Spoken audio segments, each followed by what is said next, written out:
First of all, if you speak English, please activate subtitles. Thank you. ¿Qué tal? Soy Joaquín Villazuela y este es el primer video teórico del año. Como me han estado pidiendo hace tiempo, he decidido hacer el primer video de esta serie de videos que se llama Introducción a los arreglos corales, en el cual voy a estar explicando brevemente cómo yo trabajo algunos aspectos de mis arreglos corales. Pero antes que nada quiero decirles que esto es solamente una versión reducida de lo que yo voy a estar explicando en mi taller de arreglos corales que estoy dando en On Track Sound Music. Aquí les dejaré la información para que puedan contactarse con o bien la página web o la cuenta de Instagram. Así que sin más, vamos a comenzar con el video. Y ahora vamos a pasar a la computadora, así yo les puedo explicar el resto y de qué se trata todo esto. Wow. Así que nos vemos en un rato en el final del video. Adiós. Un coral es un tipo de composición para voces que se caracteriza por tener una textura homofónica. Esto quiere decir que cada una de sus partes o de sus voces se va a mover en el mismo ritmo con alguna variación.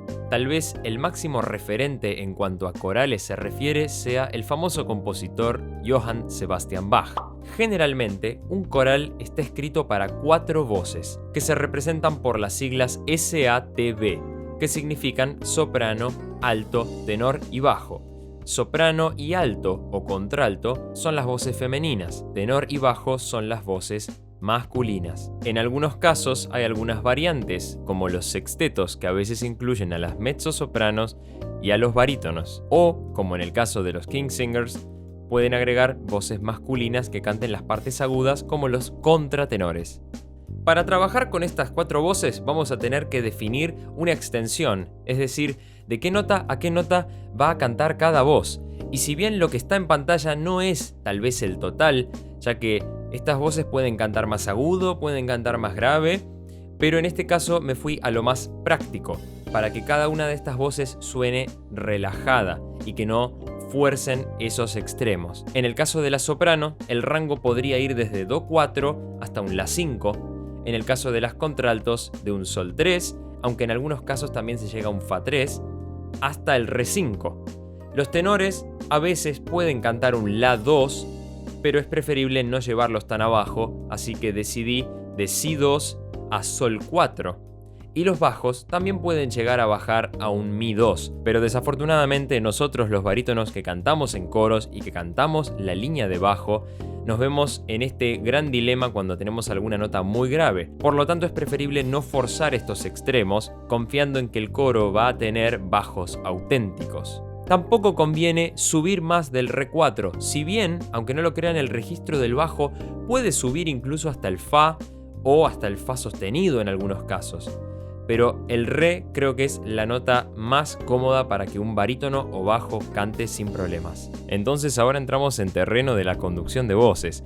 Conducir las voces, o voice leading en inglés, significa que cada una de las partes de los acordes se van a enlazar entre sí como para que el enlace entre acordes sea lo más suave posible. Para esto vamos a tener en cuenta la disposición de estas notas.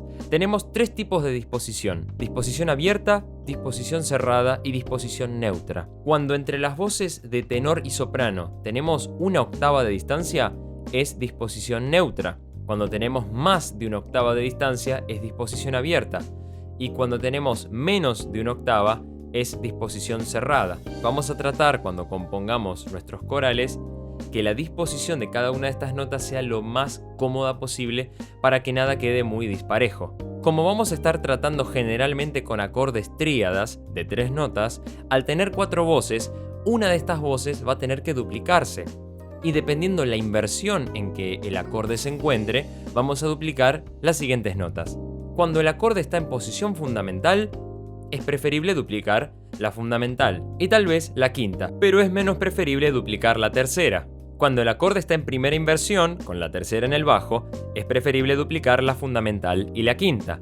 salvo en algunos casos excepcionales donde la tercera, es decir, la nota del bajo, puede duplicarse ya que estaría sumando más densidad al acorde, y esto es particularmente especial para las cadencias. Y cuando el acorde está en segunda inversión, con la quinta en el bajo, es preferible duplicar la quinta, la nota que está en el bajo, porque así se intensifica el sonido, y también en muchos casos el acorde en segunda inversión es preferible para cadencias. Y ahora pasemos a las reglas de la conducción de voces.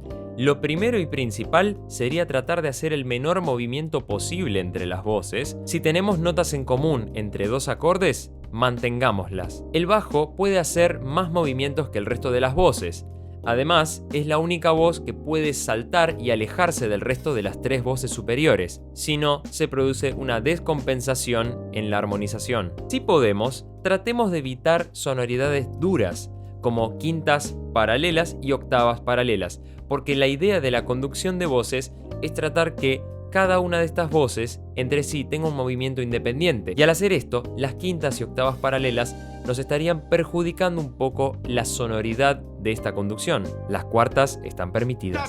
Como dijimos antes, con respecto a la disposición, tratemos de cuidar el registro lo más posible. Y siempre que podamos, tratemos de respetar los movimientos melódicos obligatorios, como las sensibles y las séptimas, ya que la séptima tiende a descender para resolver y la sensible tiende a encontrar su resolución un semitono arriba. Como estas notas son importantes, tratemos siempre de evitar duplicarlas en los acordes. También tratemos de evitar el cruce de voces y la superposición de estas. Evitar el cruce de voces significa que dos voces adyacentes no cambien de registro, es decir, que por ejemplo entre soprano y contralto, la soprano no pase a cantar por debajo de la contralto y viceversa. Y evitar la superposición significa que, de nuevo, en dos voces adyacentes, una no pase por encima o por debajo de la otra. Por ejemplo, que el bajo no sobrepase el registro donde está cantando el tenor. Sin embargo, la resolución al unísono entre dos voces adyacentes está permitida. ¡Está bien! Vamos a poner en práctica estos conceptos con la armonización de una melodía. La siguiente melodía aparece en la voz de soprano y dice algo así como armonía. Está en la tonalidad de fa mayor y está en 4/4. Nótese que el último acorde está incompleto porque le falta la tercera, que sería el la. Escuchemos entonces cómo el acorde resuelto de esta manera nos queda incompleto por una sonoridad de quintas y octavas. Armonía.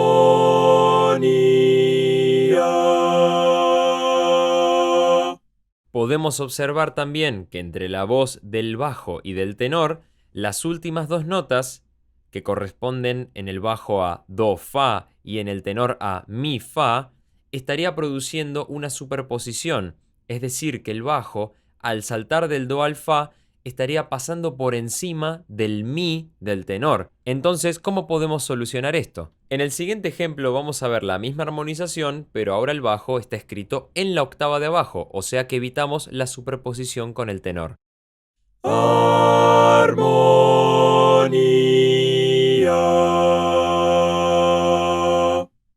En este ejemplo podemos ver que la voz de contralto hizo un salto descendente desde el do hasta el la, para poder casi completar el acorde, pero el problema es que ahora me falta el do. El acorde está casi completo, pero por lo menos ahora suena más cálido. Armonía.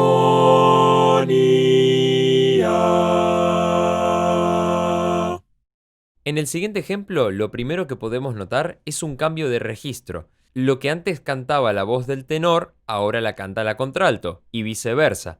Esto es para poder acercar el registro general de las tres voces superiores hacia el agudo.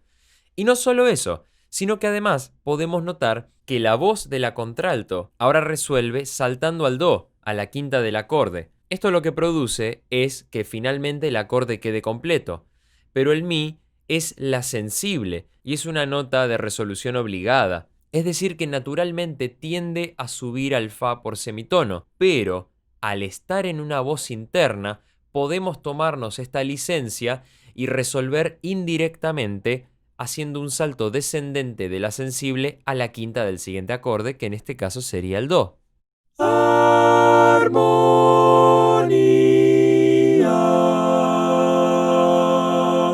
Hagamos una comparación final entre la disposición del ejemplo 3 y del ejemplo 4. Armonía.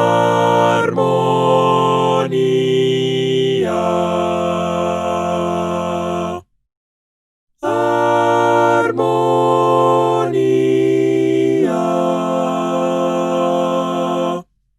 En el ejemplo 5, la voz del tenor canta el si bemol, que es la séptima del acorde de do. Entonces le está dando función dominante y una sensación más tensa que espera su resolución en el acorde de fa mayor. Armonía.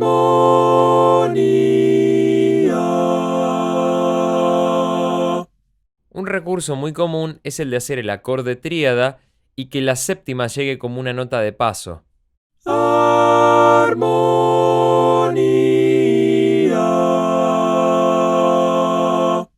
El retardo de cuarta es un recurso muy utilizado en los acordes de dominante antes de resolver en la tercera correspondiente, en este caso el fa con el do, que se mueve al mi.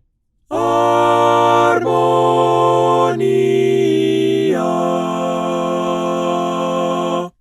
Pero si hacemos que la contralto resuelva correctamente, el mi debería subir al fa. Aunque haciendo esto, el acorde nos quedará incompleto porque nos falta la quinta. Armonía.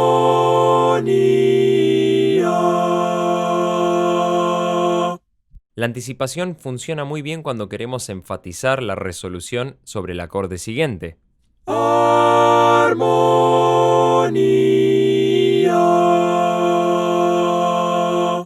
Al combinar la anticipación de la contralto con la nota de paso del tenor, nuestro coral va a empezar a tener más movimiento.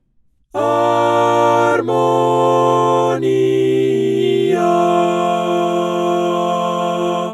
El siguiente ejemplo nos presenta un acorde de sol menor en segunda inversión con su séptima. Entonces tuvimos que reorganizar las notas para que la conducción sea lo más fluida posible. Armonía.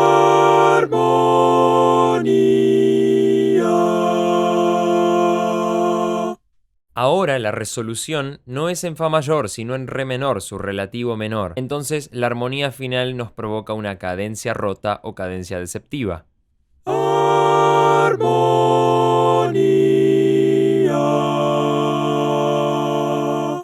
La misma cadencia deceptiva, pero en vez de un acorde de quinto séptima, un disminuido, lo que lo hará sonar más dramático.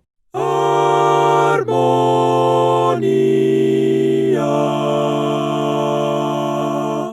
El retardo también puede funcionar para resoluciones como la novena, que resuelve en la octava, pero genera una sensación muy dolorosa. Armonía.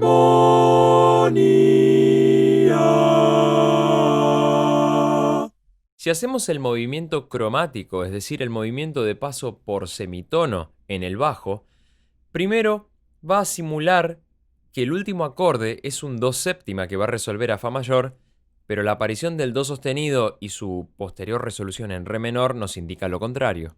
Armonía.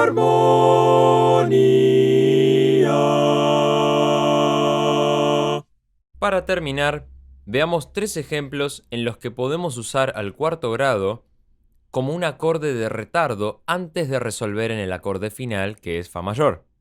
Armonía.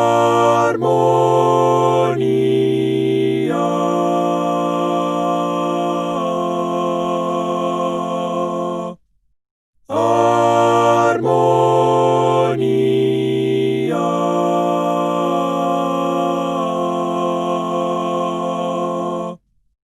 Armonía.